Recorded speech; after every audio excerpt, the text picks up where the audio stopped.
Yetta, I think life is like a game. You mean like Candyland? No, more like Monopoly. Moving forward with the Dekker Team. Moving forward together with the Dekker Team. We are excited to welcome you to another episode of Life's Inside Track. I'm Yetta Dekker. I'm Ken Dekker. And we're with Care from CHRI because not only do we get to share what we want to share this time, we get to share what she wants us to share this time because she's interviewing us. And so we're going to share techniques, thoughts, tips, tools, and tactics that we all need. We all deserve. You, I, everyone. So we can turn our house into home, our families thrive, and we build wealth wisely through real estate.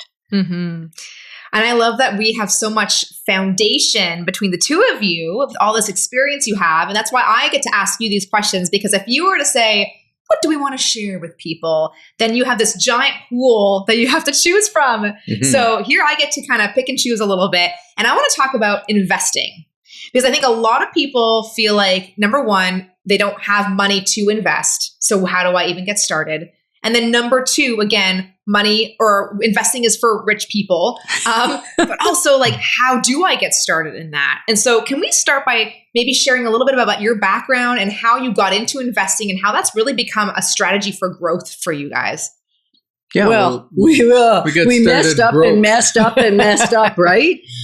It's interesting because we got started in real estate as a result of how we were helping friends of ours with a realtor's assistance move into the area we lived in because we were lonely. Okay. So that's how I got started. And one day Ken said to the realtor, and the reason he said to the realtor, why is Yetta doing all the work? Why aren't you doing anything? Uh-huh. It was because I was passionate about serving these friends to get them to move where I live so I wasn't by myself. That was really their first home too. It was our second home. No, but it was their first. Their first. Mm-hmm. And so it was a natural progression, and then never really considered that we would need to invest in real estate. We were there just to help clients move to where they wanted to be. And at first it was just about moving them where we were. Yeah. Right. And then we ran into clients that were in a tough spot, meaning they had a home to sell. They'd already bought something else, or they really, really, really wanted that other thing, the other home, when I say thing, because they are things, right? Mm-hmm. We've, I think, always had the clarity, except for a very short period of time when I was first new in the industry, that real estate is a thing. It's just a tool. Mm-hmm. It's just a vehicle. And the people are what really matters. Anyway, so they were in a tough bind, and it was the first time we considered, can we help them? And so we didn't even really know what we were doing. We were just bailing them out. And then we realized it was, even though we overpaid for the first 4, because they were clients of ours. So we were paying fair market plus a little bit extra because they were homes we couldn't sell. And then we just paid them what they couldn't sell them at. Maybe not so strategic. No, but we wanted to look above reproach. We weren't going to take it from them at a low price. We took it at the price we had it for sale at. Mm-hmm. Yeah, and now if we were going to, which we have many times, purchased a home on behalf of someone because they need the assurance that they can sell. So with their backup plan that we'll buy it if they can't sell it in a timely manner. But there's a strategy and a formula that goes with that now. And we do that up front, and it's not taking advantage. There's a formula. Mm-hmm. Whereas then we didn't know there was a formula. We just gave money. And even then, they worked out well. Yeah. So it woke us up to the reality of what real estate could do, or actually what it does do, even if we bought wrong. Mm-hmm.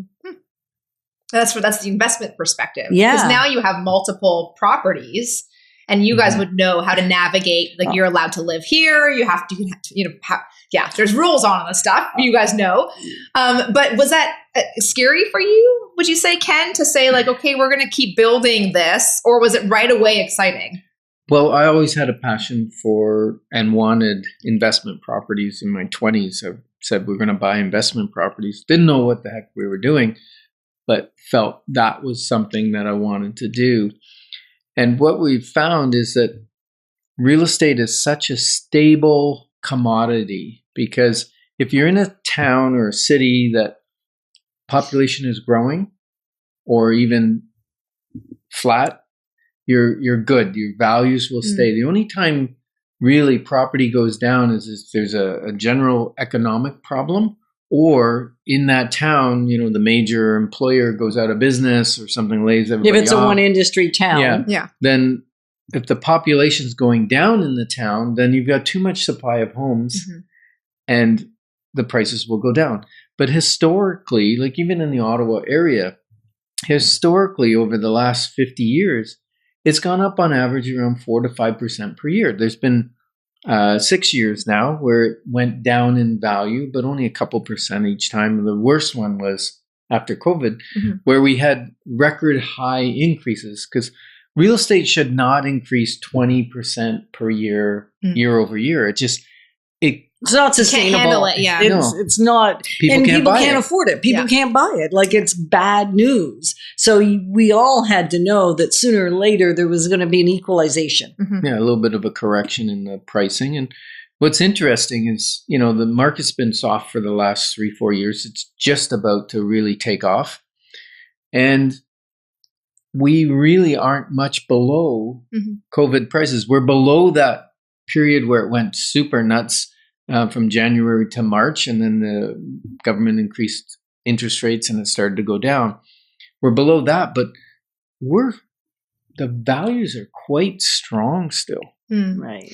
So what is a tool, or should I say, how can people invest if they're not already investing?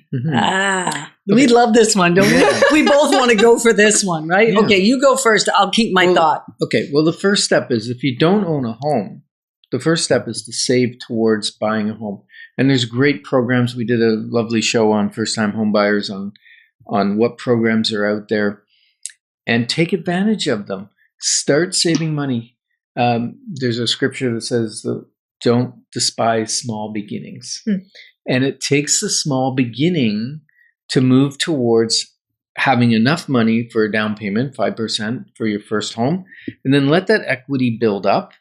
And then you may have equity in there that you can take and now buy an investment property. It's a simple formula. It works. It's in our wealth formula book that we wrote like 12, 13 years ago now. It still is true today as it was then, because a good principle is a good principle. It doesn't go anywhere, right? It stays right there. And so what Ken said, I don't know if you picked up what he was laying down. He said, buy your first house.